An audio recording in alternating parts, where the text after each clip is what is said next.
Bonjour à toutes et à tous, j'espère que vous allez bien. Aujourd'hui on se retrouve dans une vidéo un petit peu différente des crash tests. Effectivement j'ai fait une commande chez Morph il n'y a pas longtemps, j'ai reçu le colis il y a une semaine, j'y ai pas encore touché, donc on va le découvrir ensemble. J'ai également été faire un petit peu de shopping chez NYX et chez Di, donc on va découvrir tous mes achats ensemble juste maintenant.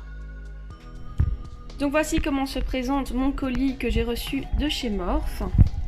Alors, on peut y trouver dedans une paire de fossiles. Ça fait très longtemps que j'ai plus mis de fossiles car avant je faisais du volume plus. Donc, on verra bien ce que ça donne. Mais je trouvais qu'ils étaient vraiment très beaux, bien fournis. On verra bien dans un prochain maquillage. J'ai également acheté un petit brow fix transparent.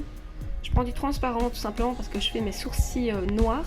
Et c'est très difficile de trouver des produits à sourcils noirs.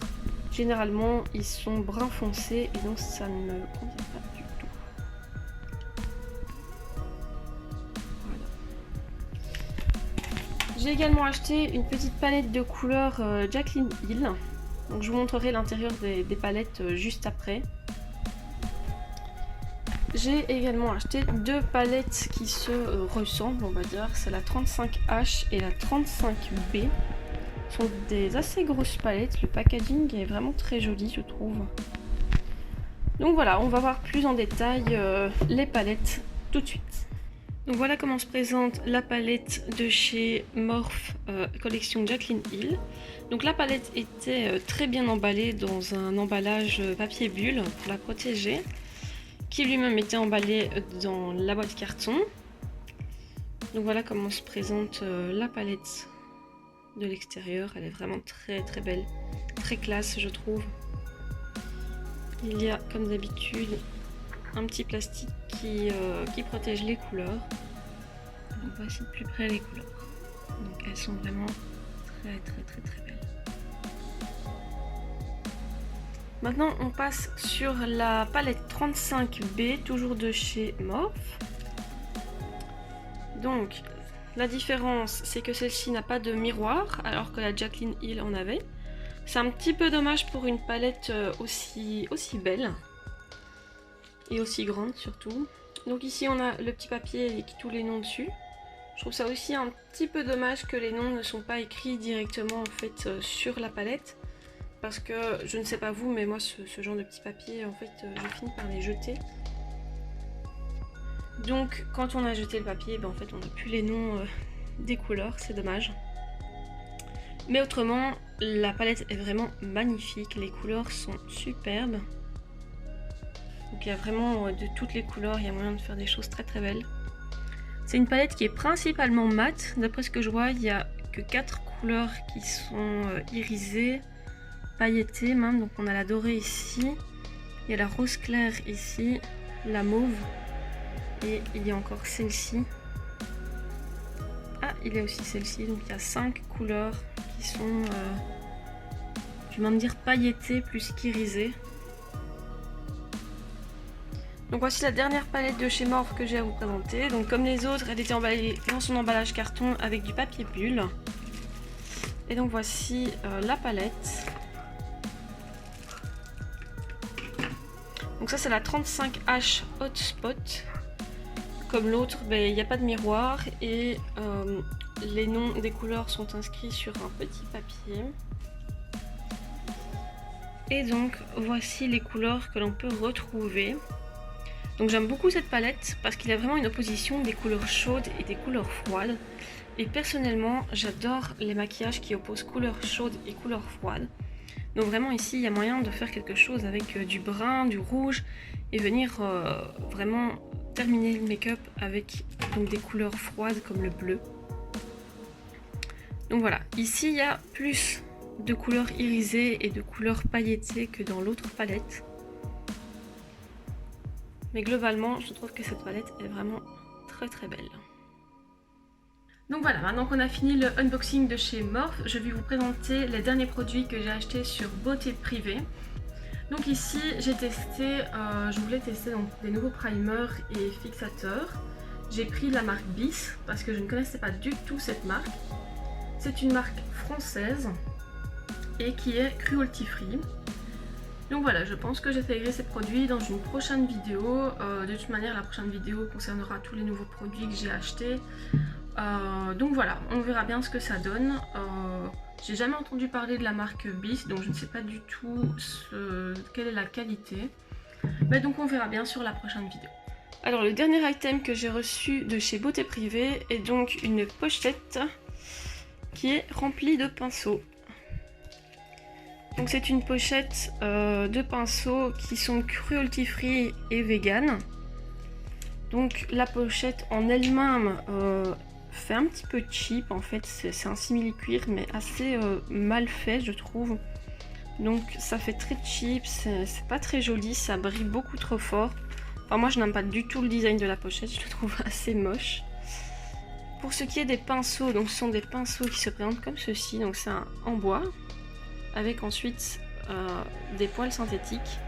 Alors quand j'ai commandé, j'ai eu une mauvaise surprise parce qu'en fait les pinceaux étaient présentés comme ceci en fait au niveau du site. Et donc j'avais l'impression que c'était des pinceaux qui étaient plutôt ronds. Et en fait quand j'ai reçu, j'ai eu la mauvaise surprise que c'était plat. Voilà. Et tous les pinceaux de la pochette, donc tous les pinceaux pour yeux de la pochette sont plats en fait. Donc j'ai eu une très mauvaise surprise. Donc voilà, vous pouvez voir que tous les pinceaux sont plats. Et autant vous dire que les pinceaux plats comme ceci, on ne sait pas faire grand chose avec au niveau des yeux. Enfin moi personnellement je travaille avec des pinceaux ronds, je n'aime pas du tout les pinceaux plats. Il y a eu quelques pinceaux pour le teint mais personnellement je les trouve vraiment pas top pour le teint. En plus les pinceaux ont tendance à très vite perdre leurs poils. Les poils synthétiques ne sont vraiment pas super. Enfin, franchement, vous voyez, il y a déjà des petits poils qui dépassent. Donc je ne recommande pas du tout cette marque. C'est la marque, je crois que c'était Zoé Aya, quelque chose dans le genre. Cette pochette au départ coûte un peu plus de 80 € si je me souviens bien. Et moi je l'ai payé 27. Honnêtement, je pense que c'est 27 € que j'ai dépensé vraiment pour rien. Je la regrette un peu parce que cette pochette est vraiment horrible en fait. Donc voilà, je ne recommande pas du tout cette pochette de pinceau qui est vraiment mauvaise en fait. J'arrive même pas à trouver un seul point positif par rapport à cette pochette. Les pinceaux sont vraiment mauvais, de mauvaise qualité, ils perdent leurs poils, ils sont vraiment pas top pour l'application du make-up. Donc faites attention sur Beauté Privée lorsque vous achetez des pochettes. Moi c'était la première fois que j'ai acheté une pochette de pinceau sur Beauté Privée. Et je pense que je ne le referai plus. Voilà pour ce qui est donc de l'unboxing de Beauté Privée. Maintenant on va passer aux produits que j'ai acheté chez NYX la semaine dernière. Alors le premier produit que j'ai acheté chez NYX est donc un produit que je connais très bien, que j'utilise depuis des années et dont je suis super contente. C'est la base de paupières Hydrofuge Proof It.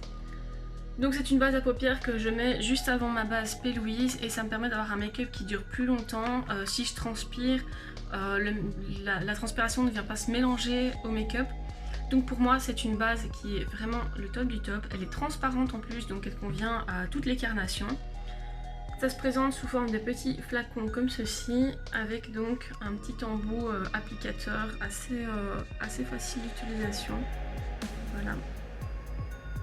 Il suffit juste d'en mettre un tout petit peu sur la base de la paupière, on étale avec le doigt et voilà, on laisse sécher et ensuite on peut faire tout ce qu'on veut. Donc pour moi c'est un des produits phares de chez NYX. Le deuxième produit est donc celui-ci, c'est un produit que j'adore aussi, que j'utilise depuis un bout de temps aussi. Donc c'est le Born to Glow qui est donc un illuminateur liquide. Je l'utilise de deux manières, soit je le mets avant de mettre mon fond de teint sur tout mon visage, comme ça vient vraiment illuminer mon visage avant de mettre le fond de teint, et ça permet au fond de teint d'être donc plus lumineux, soit je l'utilise comme illuminateur, donc quand j'ai fait tout mon contouring, je viens l'appliquer ici sur les joues, parce qu'il est vraiment top, il s'applique super bien, il sèche très vite et il a vraiment un glow magnifique. Donc voilà pour le deuxième produit, c'était donc le Glow It de chez... non, le Born to Glow, pardon, de chez NYX.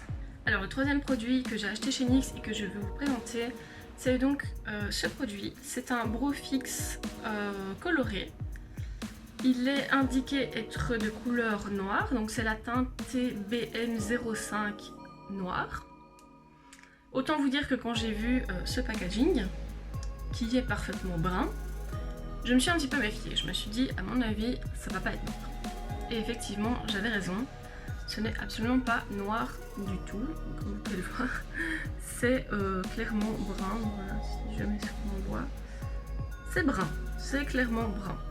Donc, pour les personnes qui ont des sourcils bruns très foncés, qui ont tendance à être noirs, je pense que ce produit pourrait fonctionner, mais pour les gens qui ont des sourcils noirs mais artificiels comme moi, ce genre de produit ne fonctionne pas du tout simplement parce que ça va venir faire en fait des reflets bruns dans le sourcil, et quand on fait ses sourcils en noir comme j'ai ici, c'est vraiment pas le but d'avoir des reflets bruns. Le but c'est d'avoir un reflet bien noir, de ne pas avoir de reflets, d'avoir les sourcils voilà, qui sont vraiment noirs. Du coup, voilà. Donc pour les gens qui ont des sourcils comme les miens, ce produit, je le recommande pas du tout. Quatrième produit que j'ai acheté chez NYX, je vous l'ai présenté dans la vidéo précédente, c'est donc le NYX Electro Brights, qui est donc un bleu électrique vraiment très beau, que j'ai acheté avec le crayon, qui est donc un NYX Suède. Pour toute la review du rouge à lèvres, peut-être aller voir dans mon autre vidéo, je ne vais pas répéter tout ce que j'ai dit. Donc il fait une couleur qui est vraiment très belle. Voilà, donc très électrique. J'ai acheté le crayon avec pour faire le contour des lèvres, mais également pour venir remplir les lèvres, car ce genre de rouge à lèvres a tendance à être plutôt transparent, ou du moins à ne pas couvrir totalement. Du coup je fais toutes mes lèvres avec ce crayon et ensuite je viens recouvrir avec le rouge à lèvres, pour avoir donc une meilleure opacité et une meilleure tenue. Voilà pour ce qui est du rouge à lèvres bleu. Ensuite j'ai acheté un rouge à lèvres mauve, j'ai vraiment craqué dessus. C'est donc un NYX Suède, toujours comme le crayon. Et voilà la couleur. Et sur la main elle donne ceci. Voilà, pour moi c'est une couleur absolument magnifique. J'adore ce mauve électrique. Malheureusement j'ai pas trouvé le crayon qui allait avec. Du coup, je pense que je vais devoir de nouveau faire un aller-retour chez NYX d'ici peu de temps pour essayer de trouver donc le crayon qui allait avec. Je pense qu'en fait, il devait être en rupture de stock parce que j'ai vu qu'il y avait des crayons de toutes les couleurs et qu'il y avait quelques trous dans les étalages. Du coup, d'ici quelques temps, je retournerai chez NYX voir s'il n'y a pas un crayon qui va avec ce rouge à lèvres, histoire que je puisse quand même le tester. J'ai également acheté, donc les derniers produits que j'ai achetés chez NYX sont donc deux crayons. Toujours un NYX de la gamme Suède, rose, parce que je n'avais pas de crayon rose pour mes lèvres. Et un crayon à lèvres vert, ici qui se présente comme ceci. Donc lorsque la pointe est usée, c'est à tourner ici dans le fond. Je suis pas super fan de ce genre de crayon. Personnellement, je préfère les bons vieux crayons à tailler. Mais bon, c'est le seul que j'ai trouvé dans ce verre-là, du coup voilà. Donc voilà pour ce qui est chez NYX, ce sont des produits qui seront sûrement testés dans des vidéos prochainement. Alors un autre produit que j'ai acheté récemment, c'est ce mascara, le Monsieur Big de chez Lancôme. Voilà, donc il se présente comme ceci. Et la brosse est aussi exactement la même. Donc voilà, et je l'ai testé hier et franchement, il est top du top. Donc je pense que ce sera mon nouveau mascara phare de ces prochains mois. Voilà pour ce qui est de ma commande, ma minuscule commande de chez ici, Paris XL. Et ensuite hier, j'ai été donc chez Di. Pour les Français, je pense pas que Di existe, il n'y a que en Belgique. Donc c'est un magasin de beauté où on peut retrouver du maquillage, du shampoing, des faux cils, de la crème solaire, des colorations, enfin vraiment de tout, des produits d'hygiène. Donc voilà, c'est un magasin qui regroupe un petit peu tout ce qui concerne aussi l'hygiène et la beauté. Alors j'ai enfin acheté une petite éponge de ce style-là. Tout simplement parce que j'avais testé les petites éponges comme ça au tout début quand elles étaient sorties. Et en fait, j'avais pas accroché du tout, donc j'ai continué à faire mon teint au pinceau. Et donc je me suis dit que j'allais donc réessayer, comme ça fait des années que c'est sorti ces petits trucs là. Je me suis dit que j'allais réessayer et donc ben voilà, ce sera aussi testé dans une prochaine vidéo. J'ai également acheté un petit outil pour nettoyer mes pinceaux, parce que je nettoyais mes pinceaux à la main. Et je les ai trouvés en fait au rayon près de la caisse, et je me suis fait oh ça peut être intéressant ça. Du coup voilà, je les ai testés hier, et franchement ça fonctionne super bien pour nettoyer les pinceaux. Ça permet vraiment d'aller nettoyer à l'intérieur du pinceau, et vous voyez vraiment tout près du bout du pinceau en fait. Donc vous avez les poils, je vais montrer avec un pinceau, c'est plus simple. Vous avez les poils, et en fait quand je nettoyais la main, je nettoyais surtout en surface et un peu ici, alors que la brosse en fait permet vraiment d'aller nettoyer, mais à l'intérieur, bon mon pinceau ici est un peu dégueu, mais vraiment à l'intérieur du pinceau ici, et donc voilà, je trouve que c'est vraiment top, ça permet d'avoir des pinceaux qui sont beaucoup plus propres. Autre produit que j'ai acheté, donc il y a une nouvelle marque qui est sortie chez Dick, qui est donc April Makeup. Je ne connaissais absolument pas du tout ce maquillage, cette marque de maquillage, donc j'ai acheté de la poudre libre, hein. Et donc comme je ne connaissais pas du tout et que c'était le seul pot qui se trouvait niveau rapport qualité-prix, était bien, parce qu'en fait il y avait beaucoup de poudre libre qui était en 6 grammes, et ici c'est un 15 grammes. Quand on poudre son teint autant que moi, autant vous dire que 6 grammes ça part vraiment très très vite. Du coup j'aime bien avoir des pots de 15 grammes, et c'était la seule marque qui faisait des pots de 15 grammes, du coup je vais tester. Encore une fois je me répète, mais ce sera testé dans une prochaine vidéo. Au vu que j'ai acheté une pochette de pinceaux absolument infects sur Beauté Privée, qui sont vraiment merdiques, il n'y a pas d'autre mot pour le dire, c'est merdique, je me suis racheté quelques pinceaux hier chez Dick, donc des pinceaux ronds pour pouvoir faire mes yeux. Donc ces deux-là, celui-là je l'avais déjà, donc je le connaissais déjà.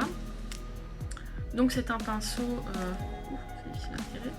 Donc c'est un pinceau pour faire donc les cut crease, mais qui est un peu plus gros, donc moi je m'en sers un peu pour blender la couleur.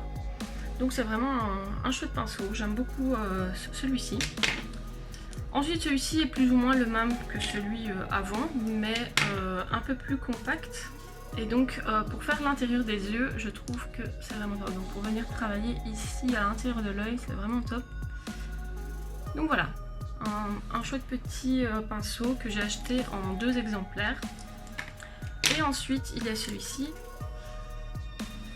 Donc c'est la même chose que celui que je vais vous présenter, le mauve, mais en encore un petit peu plus petit pour venir faire les détails ici à l'intérieur de l'œil. Donc voilà les pinceaux que j'ai rachetés hier, à tester encore dans une prochaine vidéo. Et pour finir, mes 2 derniers achats sont donc en fait de la colle à faux cils. Donc comme je m'y connais pas du tout en faux cils, j'ai acheté 2 colles différentes. Ce sont donc des colles qui sont clear finish.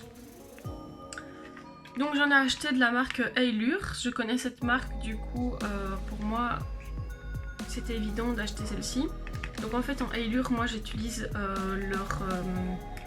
leur teinture pour sourcils. Du coup je connaissais cette marque et j'avais déjà acheté une fois des faux cils chez eux pour une fête. Et ils ont un embout qui est vraiment chouette. En fait ils ont un embout qui est dur et donc facile à appliquer sur la bande de faux cils. Et par contre cette marque là je ne la connaissais pas du tout, du coup j'avais envie de la tester. Par contre je ne suis pas fan de l'embout en fait. C'est pas un embout facile d'application, c'est un embout comme ça. Du coup pour moi je pense que c'est plus difficile à utiliser parce que ça peut faire vraiment des gros sprouts de colle sur la bande de faux cils. Du coup ce sera encore une fois à tester, mais je pense que je préférerais celle-ci avec le petit embout applicateur. Donc voilà la colle à faux cils de chez Allure, comment elle se présente. Donc le flacon, on va pas se mentir, est beaucoup plus beau que ça. Ça fait un petit peu colle de bricolage. Tandis que ici ça fait vraiment un joli petit pot, et donc quand on l'ouvre, on a donc un petit embout facile d'application sur le faux cil. Voilà. Donc pour moi à mon avis je vais préférer cette colle-ci.